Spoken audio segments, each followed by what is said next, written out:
Salut les fans de foot, on se retrouve pour les actualités sportives de cette journée de lundi avec les dernières infos du mercato. Ryan Cherki, poussé vers la sortie par l'Olympique lyonnais, est sur le point de faire l'objet d'une bataille acharnée sur le marché estival des transferts. À seulement 20 ans, le milieu offensif talentueux ne devrait pas manquer de prétendants pour l'accueillir dans leur rang. Et c'est l'Atalanta qui se positionne en tête de la course. Selon la presse italienne, le club basé à Bergame est prêt à prendre les devants pour récupérer Cherki pour remplacer Tunco Opmener, qui envisage de partir cet été. Une offre aux alentours de 15 millions d'euros pourrait suffire à convaincre les dirigeants lyonnais, qui semblent peu enclins à prolonger le milieu offensif, actuellement sous contrat jusqu'en juin 2025 avec un salaire mensuel brut impressionnant de 320 000 euros. De son côté, Matteo Guendouzi avant son retour au Vélodrome avec l'équipe de France pour un amical contre le Chili, le milieu de terrain a tenu à exprimer son amour pour l'Olympique de Marseille. Je le répéterai toujours, avec Marseille, c'était un vrai coup de foudre, un vrai coup de cœur pour le club, la ville et ses supporters. Dès les premiers matchs, à domicile ou à l'extérieur, j'ai senti une ferveur que je ne retrouverai jamais ailleurs. C'est pour ça que tout le monde a dit que j'étais fait pour le club.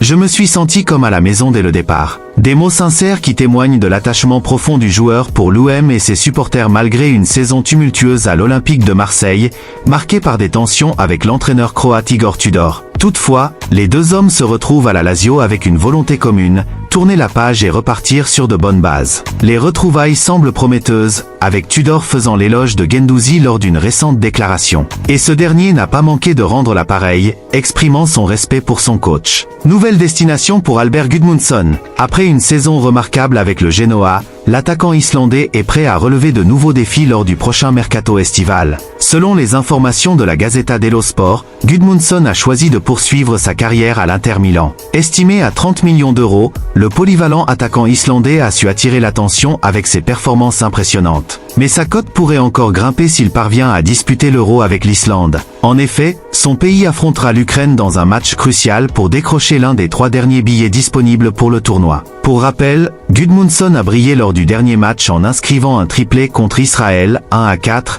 contribuant ainsi à rapprocher son équipe de la qualification. Transféré pour 30 millions d'euros par le Bayern Munich lors du dernier mercato estival, le polyvalent défenseur français Benjamin Pavard estime avoir fait le bon choix en rejoignant Milan et se sent comme chez lui. J'ai quitté l'Allemagne pour jouer défenseur central. Ici à l'Inter, je le fais et je veux avoir la chance d'être convoqué en équipe nationale pour avoir ce rôle. Je m'imagine à Milan pendant de nombreuses années. À l'Inter, je me suis amélioré en tant que joueur et je suis très heureux ici. J'ai trouvé un pays fabuleux avec des supporters incroyables. C'est fou et c'est génial de jouer ici. Des mots qui témoignent de l'engagement envers son nouveau club et de sa satisfaction quant à son rôle au sein de l'équipe. Un nouveau chapitre s'ouvre pour l'équipe de France féminine. Hervé Renard a annoncé son départ du poste de sélectionneur après les Jeux Olympiques de Paris, laissant la Fédération française de football à la recherche d'un successeur. Et parmi les candidats qui se démarquent, Reynald Pedros, l'ancien entraîneur de l'Olympique lyonnais et du Maroc, se positionne comme un sérieux prétendant au poste. Dans une déclaration explosive sur Canal+,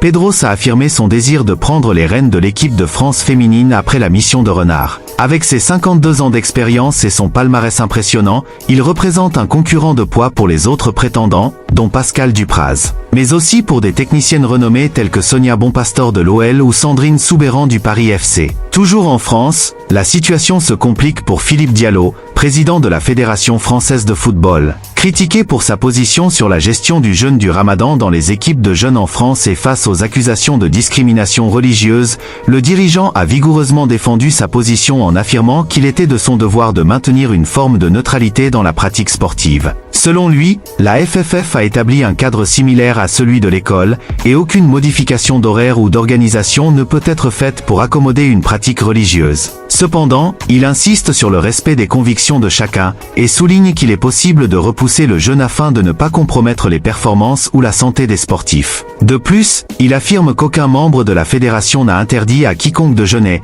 et que même des autorités musulmanes reconnaissent la compatibilité du jeûne avec une pratique sportive de haut niveau en le suspendant. Une controverse qui fait grand bruit dans le monde du football français. On termine avec une réalisation magistrale de Tyler Adams, le milieu de terrain étincelant de Bournemouth. Lancé à plus de 30 mètres de la cage adverse, Adams déclenche une frappe foudroyante qui laisse le gardien Guillermo Ochoa complètement impuissant. Le ballon fuse dans la lucarne, déclenchant l'euphorie chez les supporters américains et la stupeur chez leurs adversaires mexicains. Un exploit qui permet aux USA de remporter la prestigieuse Ligue des Nations de la CONCACAF. Un moment historique pour le football américain et une victoire qui restera gravée dans les mémoires comme l'un des plus grands exploits de l'équipe nationale des États-Unis. Salut et on se retrouve bientôt pour de nouvelles actualités.